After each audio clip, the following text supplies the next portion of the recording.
నేను సువార్త ప్రకటించుచున్నాను, నాకు అతిశయ కారణం ఏమీ లేదు. నేను అంతమాల నేను సువార్త నాది ఆయన పని. నీ పని, నీకు అప్పగించిన పని. నేను సువార్తను ప్రకటించుచున్నాను, నాకు అతిశయ కారణం ఏమీ లేదు. సువార్తను ప్రకటించవలసిన భారము నా మీద మోపబడి ఉన్నది. ఎవరు ఉద్యోగం చేస్తారు? నేను హాస్పిటల్లో పనిచేస్తాను. నేను ఎందుకు చెప్పుకుంటాను? నాకు అవసరం లేదు. నేను లాయర్ని నాకెందుకు చెప్పక్కర్లేదు.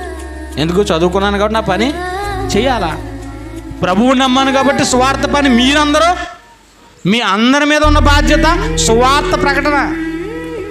మనం చెప్పేద్దాం ఏమని, అండి సువార్త ప్రకటన చేద్దాం.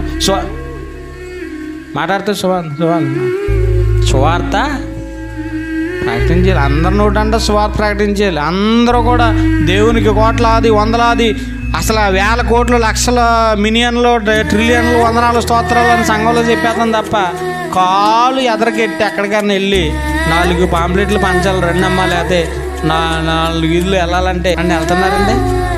యేసు పిలుచున్నాడు, కచ్చీపులు అమ్మబడును, తైలం అమ్మబడును, మీరు పరీక్ష రాసేటప్పుడు పెన్నలు ప్రార్థన చేసినవి అమ్మబడును. ఇప్పుడు అక్కడ దేవుణ్ణి వశపరుచుకునే మీటింగులు, ఏం శక్తి? ఇంక 24 గంటలు ప్రార్థనే. ఏమన్నాడు ప్రభు? మీరు విస్తరించి ప్రార్థన చేసేవలసిన అవసరం లేదు. మీ అక్కర్లేవు ఆయనకి సమస్తము తెలిసినవి. కొద్దిగా ఉండాలి మీ మాటలు. తెలియదు ఆయనకి? మీ తల వెంట్రుకలే తెలుసు అంటే మీ గురించి తెలియకపోతాం ఏంటంటే? ఇక్కడ కూర్చున్న మీ గురించి, ప్రతి వారి గురించి ఆయన తెలుసు. మీ పుట్టుక తెలుసు. మీ పుట్టుకలో ఉన్న మీకు ఆ తల్లి గర్భంలో ఉన్నప్పుడు ఆయనకి రాసుకున్నాడే.